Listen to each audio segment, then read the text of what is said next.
Good morning, everyone. I was told that since it's the last day, I have to have really high energy, which is never really a problem for me. So I'm really excited to see you, and I know we have fewer people over here, and this tends to be a topic that a lot of people have a lot of knowledge in, especially from the audience. So we don't want you to feel that this is going to be a stuffy presentation. We want your engagement. There are some things that we would really want to cover, and we'll talk to you a little bit about it. But before we do a deep dive, I want to introduce myself, and then I want my colleagues, my esteemed colleagues, to introduce themselves, because we have kind of a very eclectic background, as one would say, when it comes to the topic of food security. Myself, I actually am a business strategist, but I worked for many years in the federal government as a U.S. trade negotiator. I built the trade program at the U.S. Food and Drug Administration, then ran the trade program for many years at the U.S. Environmental Protection Agency. So, and it was at a time that trade was really very important, so I had an opportunity to see up close and personal, represent U.S. government at the World Trade Organization, United Nations, APEC, all of our free trade agreements. But one of the things that I found over the years is we were having the same discussions around food, and we weren't really fixing the problems. And I really wanted to understand why that was. So I started doing a deeper dive. And once I left the government, I started looking more at technology solutions, at national security issues surrounding mis and disinformation I've been working on for about 20 years. I'm going to pause there, and I'm going to turn to my colleagues and let them introduce themselves, starting with Pablo. Hi, good morning. So I spent 26 years probably having the world's weirdest military officer career. Was in uniform for 26 years, focused primarily on information and cyber warfare, disruptive technologies. So I got to lie, cheat, and steal for the good of the nation, and work a lot on how to implement disruptive technology and what it means for the nation. Retired in 2020 as the innovation officer for U.S. Special Operations Command. And beyond that, I've been a lifelong computer hacker. I was one of those people that in the 80s, the law enforcement showed up and said, Mr. or Mrs. Breuer, you got to find an outlet for your son. If only. Karen Boyd. My background is actually in chemical engineering. I've always been in the renewable fuels and chemicals side of the world, and so how agriculture ties into how fuels are also produced is really where I've taken most of my time. I spent a couple of years at Land O'Lakes, so the 100-year-old farmer-owned co-op of the United States that touches 50% of the U.S. cropland in the United States. And so I have more of the farmer's perspective and how these different systems really tie together. So starting there are a few topics that we do want to cover, and we'll tell you what they are, because we have a lot of problems when it comes to food security. And then we want to also open it up to the audience, because one of the things that surprised us when we were invited here is we thought we were going to be a total outlier. I mean, I speak at ag conferences all the time, and let me tell you, I'm the only one talking about technology every single time. But what's surprising to me is having been speaking at tech conferences for a number of years, I'm starting to see more and more folks start talking about agriculture and about climate and everything related, microbiome. All of this stuff touches on food security. So let me start with Pablo. What is the problem that we're having right now? You know, it's kind of funny. We sit around, we worry about things that really don't matter. For those of us that have been around a while, who remembers Y2K? We thought the world was going to end, right? And then I helped stand up U.S. Cyber Command, and then it was, well, you know, the cyber apocalypse is coming. When you look at Maslow's hierarchy of needs, those things appear at the top. They really don't matter, right? Those physical needs, you know, food and security are at the basis of Maslow's hierarchy of needs. So we're 4 missed meals away from complete anarchy anywhere in the world. So speaking of which, and I have a question first for the audience, and please show of hands, how many of you in this audience know where your food comes from? Okay, so when you say you know where your food comes from, do you grow it? Do your friends grow it? Do you know like what the inputs are for the food, the seed, Well, that's really impressive, by the way. I would say that for the general population, that's really rare. So Karen, maybe I can turn to you. Where does our food come from? Yeah, so especially in the U.S., how agriculture has really built out today is usually not very well understood by the general consumer of food, which is everyone, right? So there's hundreds of thousands of dollars worth of equipment on these farms. There's pesticide inputs, there's herbicide inputs, there's nitrogen, phosphorus, potassium, all of these things that need to be sourced continuously for these farms to be able to have viable yields and to be profitable and to have land available for them to grow specific things. That land can't be degraded. They need to have healthy soils to continuously grow that land and to be able to send it on to the next generation. Most of those systems aren't really well understood by the people who are starting to come up with these solutions, and I think that's where the crossover here is really interesting. There's a lot of technologies that could be applied to ag that need to understand these systems well to be applied in a way that's going to be actually useful, and a farmer's actually going to use them. At the end of the day, you need to convince a farmer that they want to do this thing, and unless you've been on a farm and had that conversation with the farmer, it's not as easy as you think. No, that's really true. And we do have a lot of problems. Maybe we can talk a little bit just at a 50,000 foot level, what kind of problems that we're seeing, and then where we want to kind of focus, given that we want to economize our time over here. Pablo? You're really going to make me Dr. Feelgood, aren't you? So, you've got two broad categories. You've got the natural problems, and then you've got the man-made problems. So we start with the natural problems that I think a lot of us know about. We've got climate change. We've got food scarcity. We've got soil exhaustion. We've got loss of arable land every year and a growing global population. So the need is going to go up and the supply is going to go down. Those aren't good. And that's before you get to things like illegitimate trade barriers, mis and disinformation, which is prevalent in food. It's very easy to manipulate people because food is a very personal, emotional, and religious subject. So it really is, to borrow a bad Marine quote, we're surrounded by the enemy. We can attack in any direction.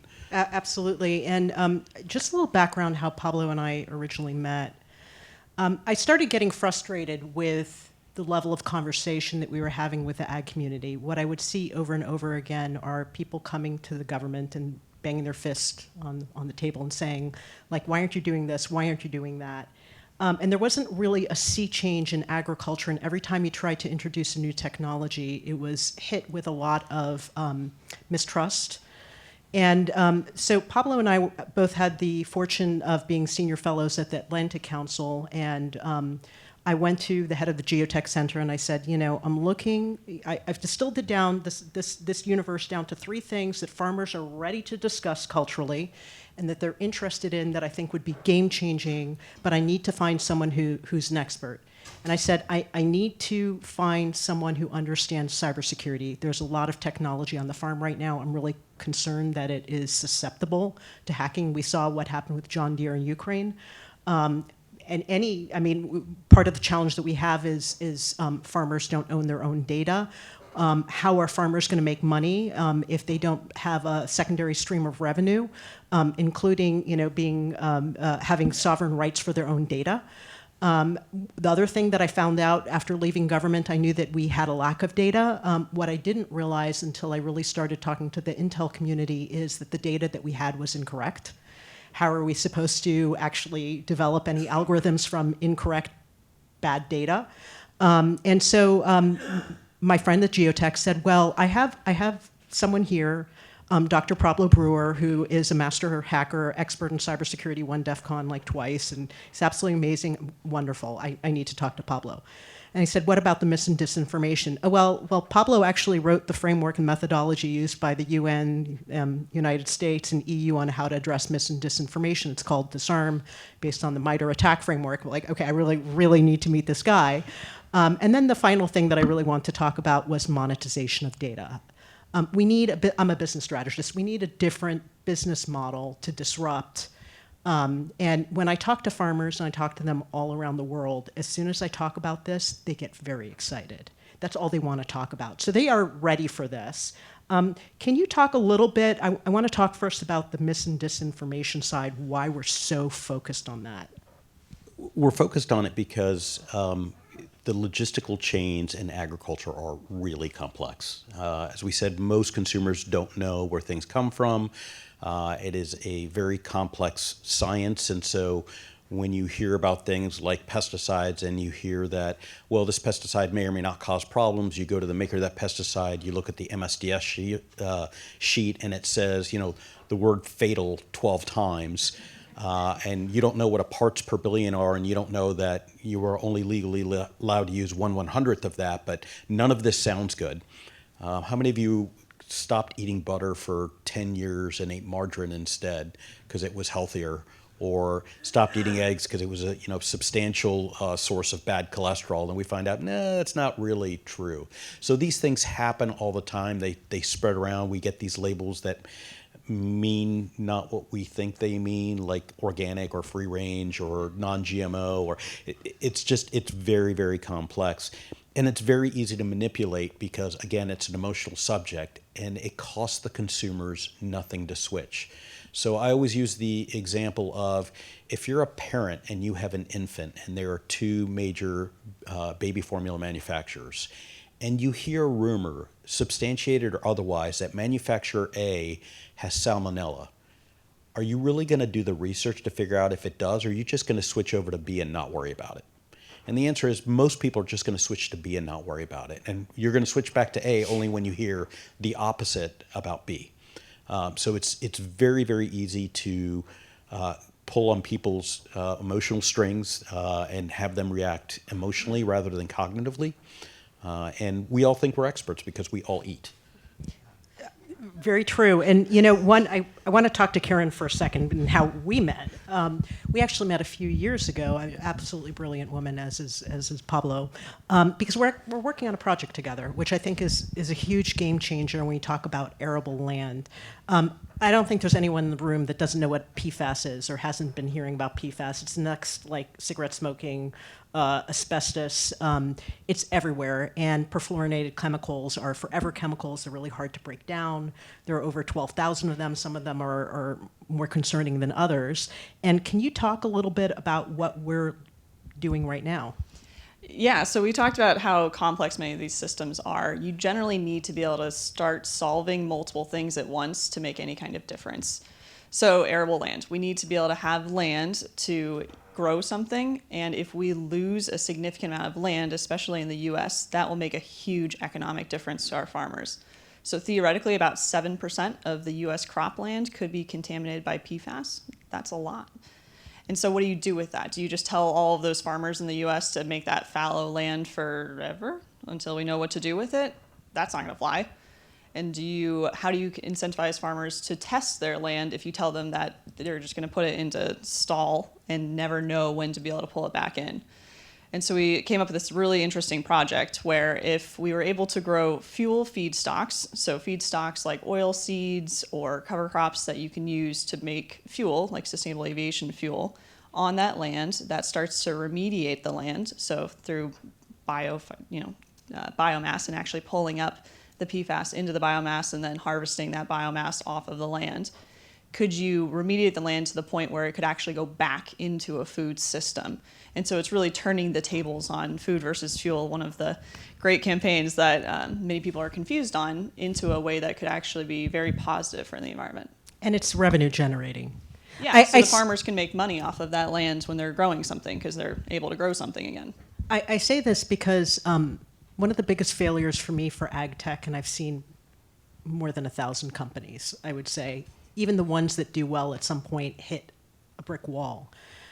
And the question is why, and so they're in this endless fundraising cycle, because if you look at the ROI and the cost of capital just going into the scale of these projects, and then you compare it to other projects, even if you're a do-gooder and you have a lot of money to spend, at some point you say, wow, that's really complicated, the ROI is not really high, and maybe I'll do that as my next project.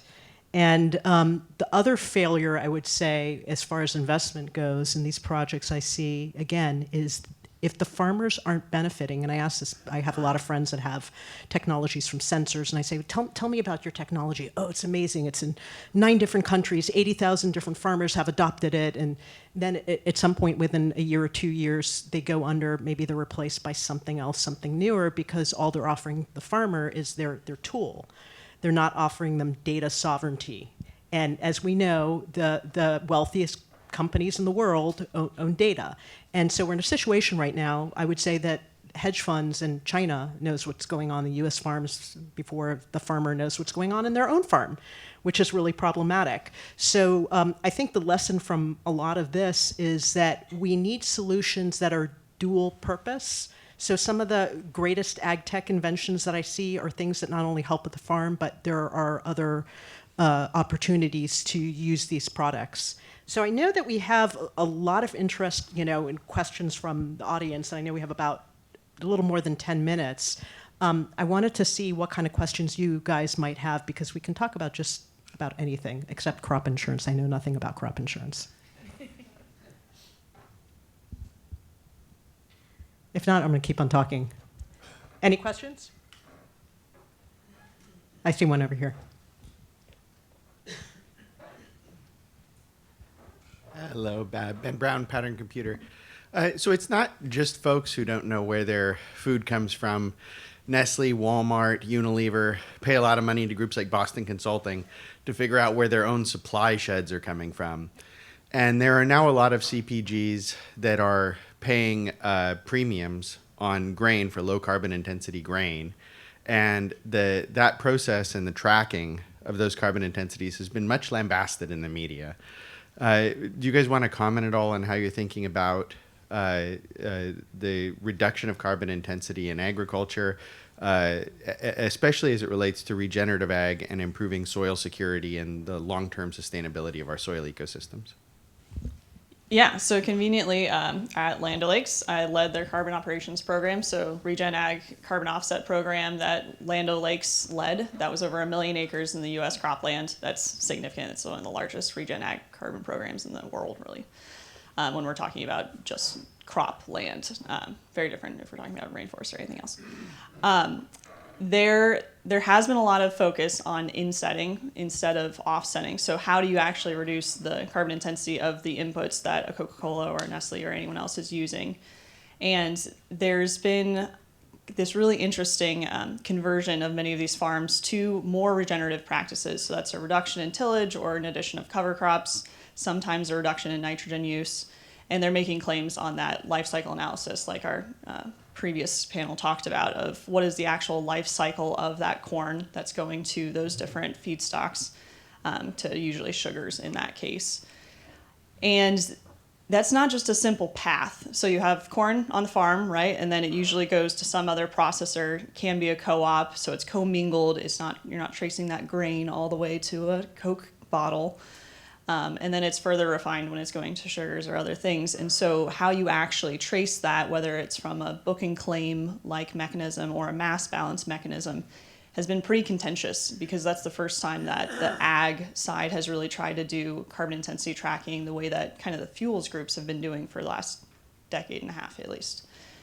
So it's the right thing to do to incentivize farmers to want to do more of the regen ag practices. We know that adds soil resilience. We know that helps with soil health and the ability to continue to grow high yield crops on that land. But it is a bit of an intersection of where does it stop? What is the right path that you need to be able to show exactly where that corn came from, where that soybean meal came from, and how much can you commingle? Where do you need to show that traceability, and for what reason? What's the real point that you're trying to do there? Can I add something to that there? So, and Daniela and Karen both touched on this. Part of this is we're asking farmers to trace all of this data, which incurs cost, but they get nothing out of it, right? So that data sovereignty bit is really important. The reason that most of the data that we collect now is frankly wrong. Is because there's no incentive to get it right. We're just asking farmers to provide the same data over and over again in 6 different formats, which adds cost. And the farmers want to farm. They don't want to provide data. If we provide them an incentive going, listen, your data is worth as much as your crop, and in many cases, the data is worth more than the crop, then there's an impetus for them to do it. Part of the reason that farmers don't trust technologists is technologists do 2 things that are very wrong. The first one is we create a product first, and then we try to find the problem that it applies to, as opposed to studying the problem and then building a solution. That's the first one. The second one is, Daniela mentioned, the ROI historically has not been there. So in order to get an ROI, what they do is, listen, I'll provide you the sensors for free or very low cost, but now I own the data, and then they sell the data, right? So it's a bit like social media, but at an industrial scale. And I'm going to go to the question, but just one quick intervention, which is policy matters.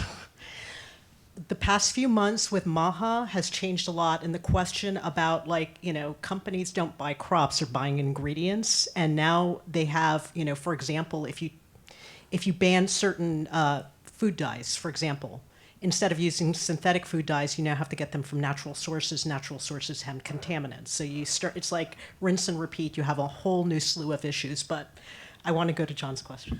Yeah, thanks. Your mention of MAHA is an interesting segue to the question I had, and that is that their aspirational goals in terms of food safety are very inspiring, but how they're going to achieve those goals in a policy and regulatory environment where consumer protection is evaporating daily is going to be challenging. So my question specifically is there an economically viable pathway to test foods at scale for PFAS? And do you have a regulatory policy line of sight to a solution that would be a win-win and allow it to get through the current conundrum of conflicting policy initiatives at the federal level? Oh, wow. That's an amazing but loaded question. I'm going to turn to Karen in a second to talk a little bit about the PFAS and the challenges with just finding out where the contamination is. I'm a problem solver, okay? I like to see something and say, okay, this is what we do to resolve it. The biggest problem that I see right now when it comes to regulation that's all over the place, and it doesn't matter, Republican or Democrat, Europe, United States, it's politicized. It's not the regulation itself. Regulations are another word for standards. Standards are necessary for trade. It's the cost of regulation, and it's the time for pre-market approval. We now have, with AI, the ability to tackle a lot of that and truncate regulatory approvals, for example, in pesticides, the entire process. And it's very expensive, in the hundreds of millions of dollars. And in pharma, it's in the billions of dollars. Pharma, it's about 15 years. Pesticides now is about 12 years, going on 15 years. We could probably truncate that to 6 months. I mean, quite frankly, and if you want to talk with me afterwards, I'll tell you how we can do that using AI and where we would start. But I'm going to turn to Karen, just in the interest of time, to talk about the PFAS. Yeah, I mean, the testing is a great question. Most of the data that we have of the contaminated land is actually on water systems, not soil systems today. And from the U.S. perspective, we actually don't have enough soil testing capacity to do most of what we already are trying to do on the regen ag side that was brought up earlier, let alone to add another type of testing that would be considerably constrained today if we were to do it the way that we've been doing it. That doesn't mean there's not a solution. That's just how it's today done. And there's the cultural aspect. Who wants their land tested? Also, you cannot just walk on a farmer's land and say, hey, I'm just going to look at something and you're not going to shoot me, right? Not a good choice. Yeah, and that goes back to the issue of data, but I would like to go to the next question. Sorry. Yeah, my name's Ben Abbott. I'm a global ecologist and really interested in your thoughts on animal agriculture, looking at the land use, water use, fertilizer use, pesticides, antibiotics. It's a huge portion of global agriculture. What are your thoughts on how animal agriculture undermines or supports national security? I can talk to that, but I can go to you guys first. Pablo? I feel It's that Argentinian. He eats a lot of having meat. been born in Argentina, I'm probably not the best qualified to answer this one. The short answer is I don't know. I haven't looked at the details enough to be able to compare and contrast, agriculture from animal agriculture. What I do know is what happens in nation states when people don't get enough food. And that's what I can talk about. The rest of it is very complicated, which is why there are three of us with wildly different backgrounds to help address this situation. There are a lot of issues there, and privately, after this, I want to tell you a story about that, okay? I'm not prepared to talk about it on stage. But I will say that, again, it gets very emotional. But the bottom line is we eat too much meat here. I don't believe that we can go to a meat-free society, at least right now. There are a lot of opportunities with cell-cultured meats, which are really interesting. How accepted they're going to be is going to be another story. Then there's the issue of methane, and I think when it comes to climate change, we need to address the methane issue, and there are a lot of solutions. I've personally seen and worked with many of them to address methane, and that's like a secondary, stream of revenue. So I think that we need to, and this is the challenge, is to deal with any type of food dilemma in a non-emotional way. It becomes really emotional. I will say that I remember when the U.S. pulled out of COP, and everyone was like really beside themselves, and I was like, you know what? As a former treaty negotiator for many years, and we would sit there for 2 years haggling over like one word, I'd much rather use that time to invest in technology that addresses the climate change issue.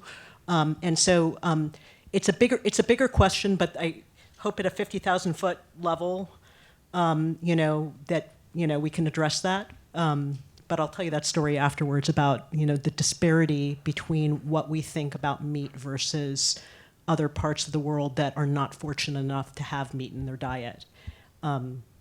Any other questions, or how are we doing with time? Oh, we have 3.5 minutes, and I think that we cut in like 2 minutes. Barrett, anything else you want us to cover? Because we could do a deeper dive. I feel like, yeah. I'll do one more. Yeah. So the import of citrus greening disease from Southeast Asia wiped out about $8 billion in orange crop in a couple of years, and prompted IARPA to look into our ability to detect bioattacks on our food security. And I led the AI for that program for 5 years. At the beginning, we had no capability whatsoever. At the end, we had almost no capability whatsoever. What are your feelings now about our vulnerability to intentional attacks on our food security? Oh, that's a great question. Do you want me to answer? Do you want to talk about it? Or? So one of the last projects I was asked to do is imagine the Normandy deception, except targeted at the United States in current day. And so I gathered 25 hackers, not just computer hackers, but people that know how to make square pegs fit in round holes. And our first point of attack was the food system. When you look at Presidential Policy 21, which defines 16 sectors critical to national security, food and ag is the only one that has not received any sort of really substantive funding for defense or research. They're the only one that doesn't have an ISAC, and Intelligence Sharing and Analysis Center. Most people live nowhere near where their food comes from. And most people that grow food live nowhere near a supermarket, so they pretty much eat whatever they grow. That's problematic. These long logistical chains are problematic. They run on ancient architecture and hardware. If you ever want to really not sleep at night, look at the railroad systems, look at the port systems, and look at how old those systems are. One very small example, there are 3 major manufacturers for commercial cranes and ports. One of them comes out of China. It was recently discovered that there was a modem that talked to satellites that was not on any documentation. It was never disclosed, and nobody's really sure what it does. I'm not saying it's malicious. I'm just saying I'm suspicious. That's all. So one thing I want to say about that, because it's the question that I get most from the Intel community, like what disease are they going to spread over here? And my comment is always, if they do that, what is going to be the effect on them, right? For example, China buys an awful lot of feed from the United States, and they need it. They would have complete chaos and anarchy if they're not able to feed their pigs. So are there lower hanging fruit? There are other ways that they can attack us. And we've seen really weird ways in which they've attacked us. And one of them is the confidence in the food supply. There's a recent story was about a week ago, and I think actually Evan sent it to me, about a Chinese couple that was stopped and they were found with fusarium, and everyone was really nervous and it got all over the press. And, you know, what do you think about this? I was asked by multiple people, and I was like, well, here's the weird thing for me. It's already here. It's everywhere. It's studied. It's in laboratories. It's in the fields. So what I'm actually kind of astonished by is how big of a story this became. And it's one of those things, again, that shakes the confidence in the food supply. We saw, you know, farmers thinking that, you know, their cows were being injected with avian influenza, you know. That's the easiest way to make people nervous, create anarchy, make additional certifications necessary that add to the cost of food, even before the whole issue with avian influenza, where we're all seeing our egg prices go up.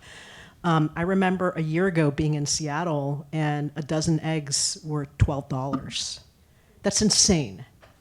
And I've seen Chinese couponing schemes where they print, you know, fake coupons in New Mexico to, you know, cut into the very low profit margins of grocery stores, which are already at like 1% to 3%.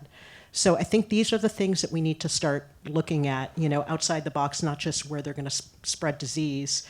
Last thing I'll say is FDA only tests 1% of the food coming in here, and we're not going to be able to test absolutely everything. So we have to, understanding those parameters, we need to design solutions. So I think we're past our time, and I thank you so much. Thank you for the invitation to come over here, and we really appreciate your thoughtful questions. Thank you.